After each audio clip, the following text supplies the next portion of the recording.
राधे राधे, जय श्री कृष्ण। आप सभी को शारदीय नवरात्र के प्रथम दिवस की बहुत बहुत शुभकामनाएं। आगे हम अब ज्योतिष की यात्रा को शुरू करते हैं और नवम भाव पर आते हैं। आइए नवम भाव को समझने से पहले थोड़ा सा बता देती हूँ आपको कि नवम भाव जो लगन का भाव होता है कुंडली में, वहां से जो 9वें नंबर पे आते हैं, 9th नंबर पर आता है जो भाव हाउस, उसे नवम भाव कहते हैं। तो कुंडली के माध्यम से समझते हैं। देखिए ये लगन है, मैंने आपको पहले भी बताया था कि ये प्रथम भाव है। प्रथम भाव से नवम भाव यानी कि 1, 2, 3, 4, 5, 6, 7, 8 और 9। 9 नंबर, यहाँ जो नवा भाव है, जो ये खाका है, ये नवम भाव है। नवम भाव में से 9th हाउस भी कहते हैं इंग्लिश में। इसमें 1 नंबर से लेकर के मेष राशि से लेकर के मीन राशि तक में से कोई भी राशि रह सकती है, कोई भी नंबर यहाँ पे दिखाई दे सकता है, पर वो भाव जो है वो नवम रहेगा। और उनसे क्या क्या चीजें देखते हैं वो हम यहाँ पर मोटी तौर पर समझेंगे। उसको एज इट इज नहीं लगाएंगे, उसके और सारी चीजें देखी जाती हैं, पर मोटी तौर पे क्या देखा जाएगा वो हम यहाँ से देखेंगे और उसे आप याद कर लेंगे, नोट्स बना लेंगे। नवम भाव को भाग्य स्थान भी कहा जाता है। भाग्य स्थान अगर बोला जाता है तो वो नवम भाव की ही बात कर रहा है व्यक्ति। नवम भाव को भाग्य भाव कहते हैं। भाग्य भाव यानी कि यहाँ से हम भाग्य को देखते हैं। भाग्य क्या है? जब कोई बच्चा पैदा होता है तो क्या क्या चीजें वो लेकर के आ रहे हैं, ये हमारा भाग्य है, जो हमारे पूर्व जन्म के कर्मों के आधार पर हमें मिला है। जैसे कि माता पिता, भाई बहन, परिवार, घर, खुशहाली, जमीन जायदाद जो हमें पहले से प्राप्त हो रही है, और हमारा रहन सहन, उसका स्तर, ये सब भाग्य है जो हम लेकर के यहाँ पर जन्म ले रहे हैं।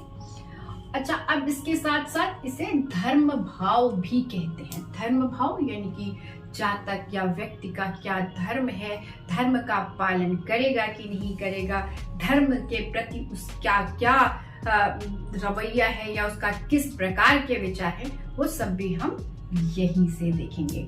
इसके अलावा नवम भाव को पिता का भाव भी कहते हैं। यहाँ से हम ये जो नवम भाव है ये पिता का भाव भी है, यानी कि पिता पहले देखेंगे और पिता के साथ हमारे किस प्रकार के संबंध हैं, पिता से जुड़ी हुई जो भी चीजें हैं वो हम यहीं से देखेंगे। पिता का स्वास्थ्य कैसा है, पिता का कार्य कैसा है, ये सारी चीजें हम यहीं से देखेंगे। इसके अलावा नवम भाव आत्मबोध या आगे की सोच का भाव भी है। यहाँ पर हमने पहले चर्चा की थी आपसे कि अष्टम भाव में आते आते हमें मोक्ष का भाव है और मोक्ष मिल जाता है। मोक्ष के बाद क्या होता है, आत्मबोध की भावना आती है कि आत्मबोध हो जाता है कि हम है क्या, और उसके आगे की जो सोच है वो यहाँ उत्पन्न होती है। तो आत्मबोध का भाव है। इसके अलावा नवम भाव गुरु का भाव भी है, जिसे शिक्षक का भाव भी कहते हैं।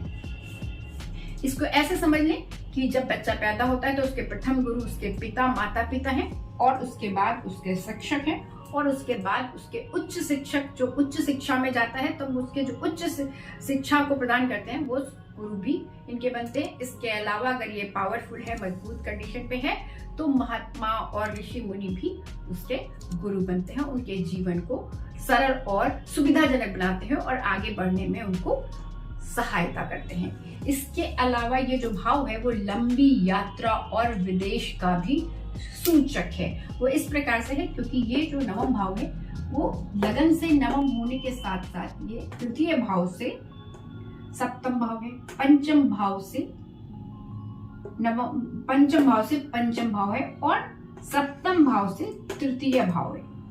तो यहाँ से जो लंबी यात्राएं व्यक्ति करता है वो हम यहीं से देखते हैं। और इसके अलावा अगर विदेश जा रहा है या विदेश में उसका जाने की संभावना है या विदेश में रहन सहन है तो वो भी हम यहीं से देखेंगे। इसके अलावा यहाँ से तीर्थ यात्रा, मंदिर और धर्म स्थल से जो संबंध आता है लंबी यात्रा के साथ साथ, वो भी हम यहीं से देखेंगे। यानी कि तीर्थ यात्रा यानी कि धर्म से जुड़ी हुई जितनी भी प्रकार की यात्राएं हैं वो हम यहीं से देखेंगे।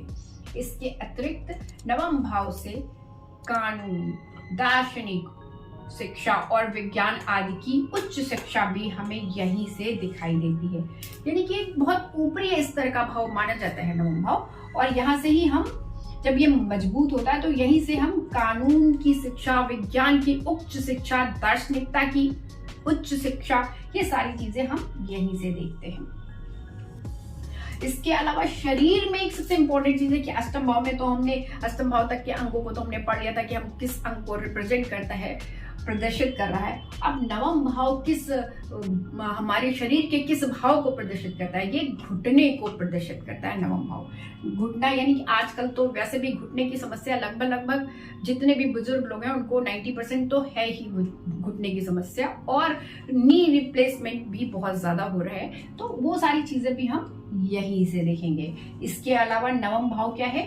प्रसिद्धि का भाव है। नेतृत्व की क्षमता भी यहीं से दिखाई देती है।